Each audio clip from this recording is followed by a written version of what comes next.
And we're back here on Inside Black and Gold. Oh, look, the Saints lost again. Just kidding. Hit the subscribe button wherever you get your podcasts. We are going into our Studs and Duds segment, our favorite part of the program when they win, and our least favorite part of the program when they lose, which is a lot these days. The Saints are 3-6. There have been a lot of duds in these performances, and this game is no exception. So, Steve, who is your dud for this game? Well, he's a guy that's been in my duds before, then got elevated last week into a stud, but now back in the dud list for me is offensive coordinator Pete Carmichael Jr. I don't know what the heck was going on this game, and I don't know if he was either, honestly, just between the looks he was giving this squad, and I understand that the Baltimore front was obviously making the run game a lot more difficult, but again, just what happened to Taysom Hill just seems improbable and likely and ridiculous that he's so limited in this offense when he's definitely a spark when he's on the field. I think I feel it, you feel it, the fans feel it, and for some reason they're just not utilizing him enough, I feel like. And once again, no catches in this game. He had one rush, one passing attempt. I'm wondering if that rib injury is still something that is an issue. I was trying to watch him on the sideline. I couldn't tell anything that was really hampering him at all. He did have an interesting long conversation between him and Jameis Winston, and like Jameis was locked into whatever Taysom was telling him, and I was trying to eavesdrop but could not make out anything. But to me, yeah, Pete Carmichael Jr. just inexcusable for the misuse of Taysom Hill, and just play calling overall I thought was abysmal.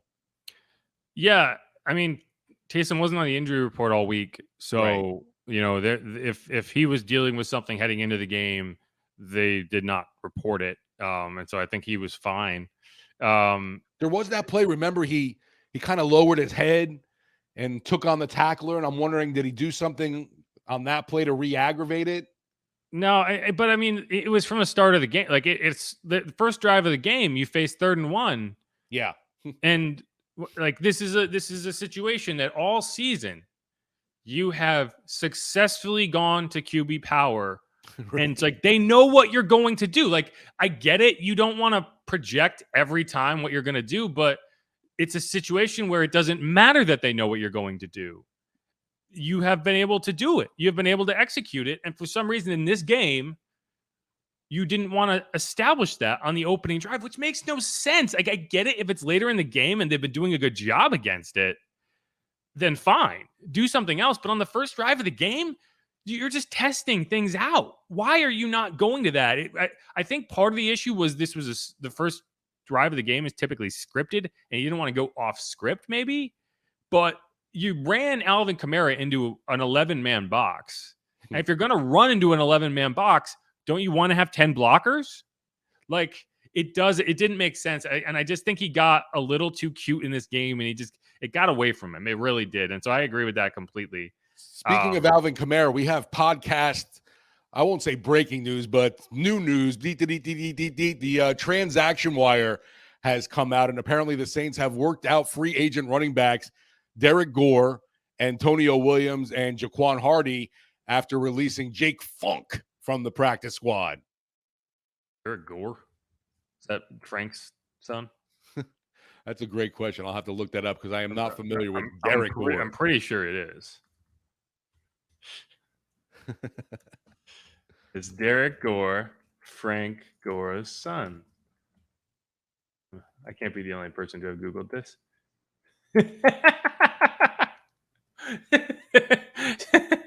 I need to share my screen so you can see the actual result that came up. Look at the very, very specific answer. Derek Gore isn't related to Frank Gore in any way. I wasn't expecting to get that specific of an answer. Alrighty then. It's a wild time to be alive. That's all I can say about that. But yeah, you completely destroyed my train of thought here. So Sorry. yes, Derek Gore. I mean, You were going That's on another about thing. Pete Carmichael and the play calling, and you were You wrapping up on elevated that. Jordan Howard, right? You elevated Jordan Howard, and you just chose not to use him. Like, why? Right, it's Like, not like he underperformed or had, like, a horrible game on you. no, I mean, he was out there. He was wearing 28. I saw him on a couple snaps. Right. It's just like, give him the ball. Let's see what he has, right? Like, why? It's just if you were going to use Dwayne Washington to begin with, then why did you even elevate Frank Gore? Right? It doesn't. I just Yeah, I'm not a exactly. fan of There's it. so many questions that are just, you start banging your head against the wall kind of thing. It's like, what are they doing? Do they know what they're doing? Did I just say Frank Gore instead of Jordan Howard? I might have. Either way. So let's kind of change track here. And so I was able to come up with one stud for this game. And hold on, let me. Uh, Are you going to give it to the fans that actually stayed and attended the no, game? no, I have a better answer than that. Okay, so there was one stud, in my opinion, that was not on the Ravens at least, Right. from this game, and it was the refs. I actually Oh, thought the refs, Brad Rogers and that crew, had an excellent game. yeah. Fans can't blame them for this one. No, I thought they were fantastic.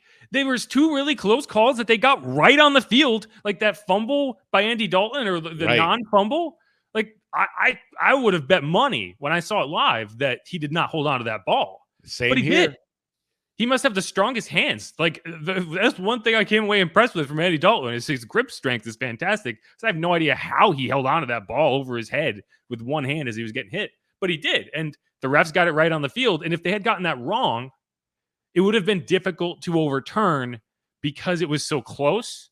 But they got it right, so it was easier. The Jawan Johnson touchdown again, they got that right, or at least close enough to being right where it stood up because it's like they couldn't have possibly seen that, but it was close. They got the call right on the field and they held it up. I don't remember any egregious roughing calls. I don't remember any bad pass interference calls. Right. They called a correct ineligible man downfield penalty on the Ravens that set up that 2nd and 15 that the Saints were unable to get off the field on. I mean, we give so much crap to the officiating and the officials in the Superdome, especially. Right. And so I feel like that crew deserves credit because I thought they did a great job. And when you were going through a studs and duds segment, and the only people you can think to applaud are the officials, it was a rough day. I was going to say, do we know their names offhand or no? Brad Rogers is the crew chief. Okay. I'm not going to go through the entire, but that's the Golf Brad clap Rogers for them. crew. I would like to see them do more Saints games because I thought they were really good. I really did. Yeah, I agree. And that obviously they didn't make themselves a factor in the game with too many flags either. Right. And so that is my only non-Ravens stud for this game. Can you think of one? I was thinking, I was like, I don't know how you're going to come up with a stud in this game because I can't in my right mind give it to anybody. I might say Chris Olave just because he was a top receiver and always is impressive. Always impressive, though, to see what he does, considering there's still no Jarvis Landry, still no Michael Thomas. The man is the only guy. Yeah, he had a big catch before halftime, right? Like this to set up that scoring opportunity. I think this is another situation again in this game where, man, you miss Jarvis Landry because I like Marquez Callaway. I don't want Marquez Callaway to be the guy I'm throwing to in that pivotal moment at the end of the first half. Because I think that's, while Andy might have been able to put a ball on him a little better than that, he still got to go make that catch, right? Like I think he jumped a little too early. He didn't track it through the air very well. And yeah, you just got to go high point that ball and catch it. Jarvis probably catches it with one hand. Yeah, we see that all the time in practice, him messing Right. around. And so like that's the frustrating thing is you brought in the wide receivers that you feel like are able to do the job, and you are still seeing Marquez Callaway in those moments. And I saw a lot of people after the game trashing Marquez Callaway and saying, man, he's terrible. And it's like, no, he is what he is. Like there's a reason that you didn't want to go into the season with him as your wide receiver too, right? Like he's a solid depth receiver, but he is a depth receiver. He doesn't block very well. That is something that is bugging me about Marquez more than anything else. That Dwayne Washington reverse from Taysom Hill, one of the reasons it didn't work was that, well, Marquez, first of all, was asked to block two people, but he didn't block either. and they both got through. And so, like, when you're a running back and you're one-on-one with somebody, that's usually advantage running back. You can make a guy miss when it's 2-on-1. You're not going to be able to do that. And that was the case because Marquez Callaway couldn't land his block. So he's probably on my dud list as well. I will say I was disappointed not to see Adam Troutman really do much. I was hoping that one catch, I think. Yeah, one catch. I was hoping his return to the lineup would add a little more boost to this offense, but still not a much from the Trout man. No, Fishman did not do the job. Another dud for me, Rashid Shaheed. Yeah, I agree with you. You know, it's tough because his role is limited, right? Like, he doesn't do that much, but when your role is limited, you need to execute that role. Right. I feel the same way about Blake Gillikin all season. Like, you only do one thing. You have to do it at a high level. And Rashid didn't do that in this game. He wasn't able to get up underneath Jordan Stout's opening punt, his first punt of the game. And, you know, I understand it came off weird. It was like a knuckleball. If you field that punt, that saves you 26 yards. Like, we make a big deal about long returns. To me, the bigger thing for a punt returner is saving yards. It is getting up and fielding the ball so it doesn't roll for 26 yards. And that was a big moment in that game. That's a quarter of the field. And so he wasn't able to do that. And that's the thing. When you are a return specialist, now if this is Jarvis Landry going back there, if this is Chris Olave going back there, that's one thing, right? This is a return specialist. There's a reason he's not that heavily incorporated into the offense, because he's a return specialist. And so that's what bugged me. And he almost muffed another one. I think he was having a hard time tracking Jordan Stout's ball in the air. And, you know, maybe this is something you give credit to Jordan Stout for. Maybe he has this weird kind of screwball kick. But that second one, he had to like reach behind him. I thought he was for sure going to drop that. But he did manage to catch it. So he's not a full dud, but he's like, you know, it kind of like halfway went off, right? It was like if you have like a sparkler that like burned halfway and then went out. No, and then seeing him trip again, obviously you're like, come on, what's going on? You need to. He had one decent return in the return game. I thought he had like a 14, 15-yard return. But yeah, I mean, you know, I want to see the like the big returns are great, but you have to nail the small details before you get to the big details. And I think that's where you missed it. So he's on my list. And to me too, you mentioned Blake Gillikin there as well. What's happened to him since that booming 81-yarder in Green Bay in the preseason? We haven't seen that at all translate into the regular season. He's been a non-factor. I mean, he did get drug tested after that. So wait a minute, conspiracy? Yeah, but he passed the test. So, just getting drug tested is what took away his powers. Yeah, honestly, I don't know. It was amazing because we were all obviously, you know, giving him his flowers for that huge punt in the preseason, but we haven't seen it at all. And he punts in a dome. Maybe he started taking steroids because he figured he wasn't going to get tested again, and that's just thrown off his balance. It's bulked him up too much. Because, like, hey, once you get drug tested, you should feel free and clear, right? You're not going to get drug tested again for a little while. And I'm guessing he had family and friends there because, you know, pregame you see folks on the sideline, and I saw a Blake Gillikin jersey and a Blake Gillikin jacket. Yeah, I mean, he hasn't had a ton of bad punts. Like, the only real shank I can remember was against the Bengals, but they just, you know, he was elite last year. Yeah. He has not been this year. He has not influenced the results of games in any way. He has not been able to flip field position. He has not been able. I can't remember a single kick from him getting downed inside the 10-yard line. Like not the 3, not the 5, the 10. I don't know if he's had one this year. No, I can't think of any offhand this season either. Those are the types of punts that can change a game because, you know, if the defense does its job, you have a huge advantage there, and you can, you know, a lot of it. I would love to see the numbers. I don't have them in front of me, but I guarantee you, if you looked up like drives that start from the 20 versus drives that start inside the 10, the percentage of 3 and outs skyrockets. Because when you're that close to your goal line, you have to be careful. And the defense also, you know, you can play aggressive because you're not worried about, oh yeah, he's not going 95 yards down the field, right? Like, he's not going to sit back in that pocket and wait for somebody to get out. So you can be a little more aggressive. But when you're at the 20, you don't have to worry about that. And that's the frustrating thing, because you felt like special teams was going to be a significant advantage for the Saints. And at best, it's been a non-factor. I'm actually surprised. I'm looking at this. They have inside the 20, and he's had 12 kicks this year inside the 20. Has he really? I know. I'm surprised by it as well. 7 at home, 5 away. Jeez. I don't remember any of them. He had 2 last night. Inside the 20. Inside the 20, yeah. Well, so yeah, he had one that there was that drive that we were talking about where the Ravens were deep in their own territory, but it still wasn't inside the 10. I think they got it at like the 16. And so, yeah, I mean, I think that's similar. Like, that's basically a touchback. But yeah, I mean, no, I think he has been a letdown this season. And it's like he's a punter. You don't expect a lot out of the punter, but I feel like you do when he had the type of season he did last year and you haven't seen it. My last one, I'll finish this on a positive note.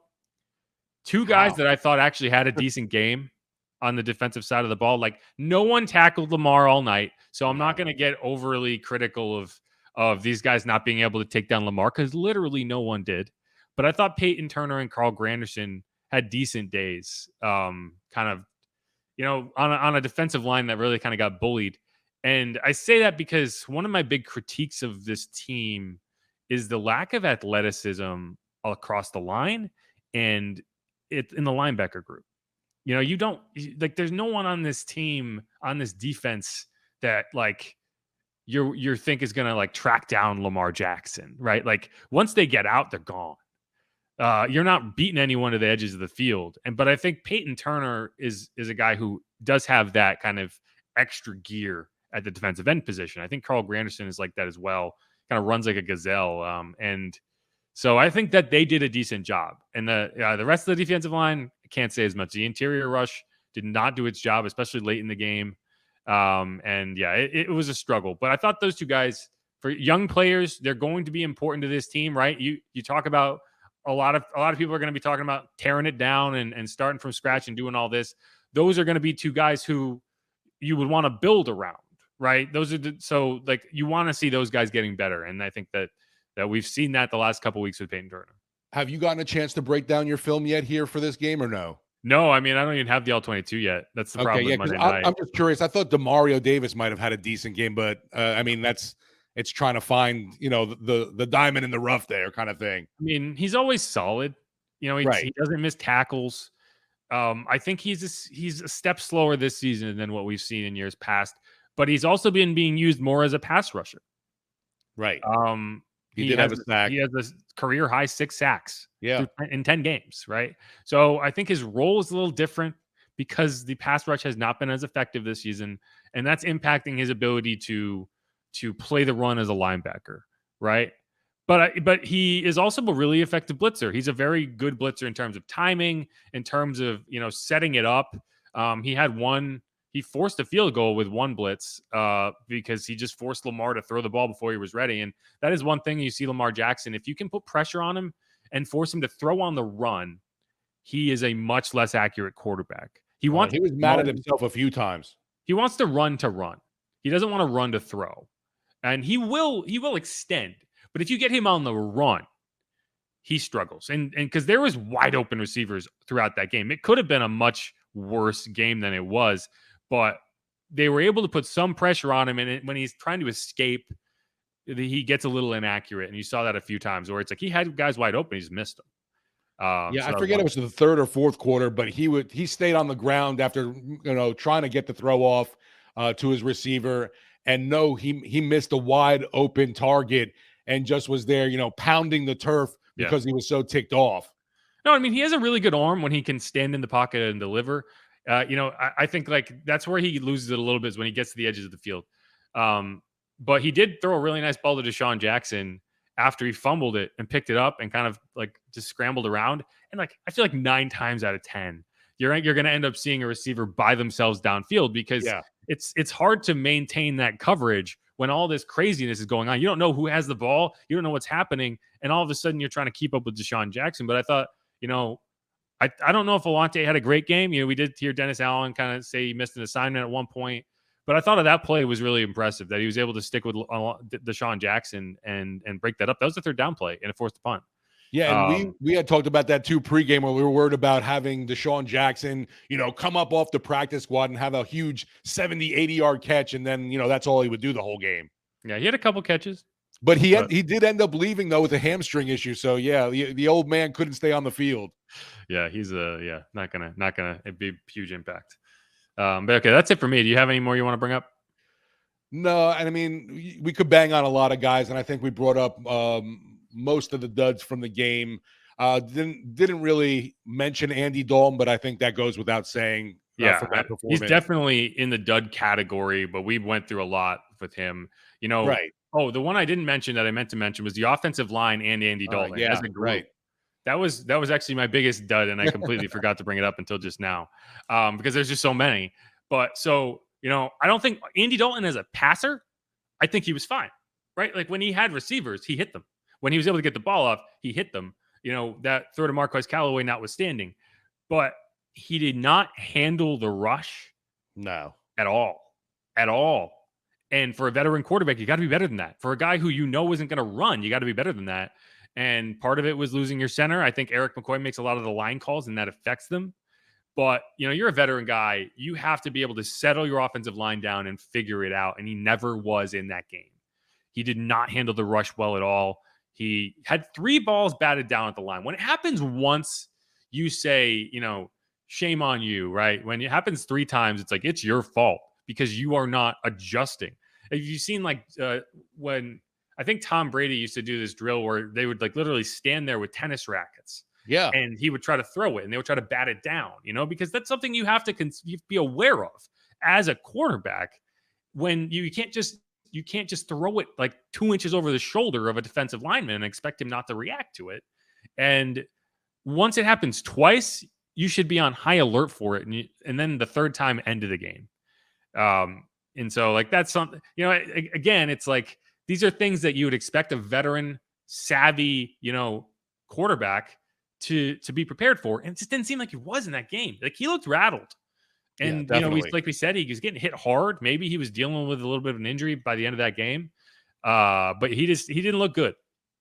No, and what a difference a week makes. How bad is that Raiders team after seeing what the Ravens did coming in? Oh, my Lord. Yeah, we want to talk about the Saints being bad.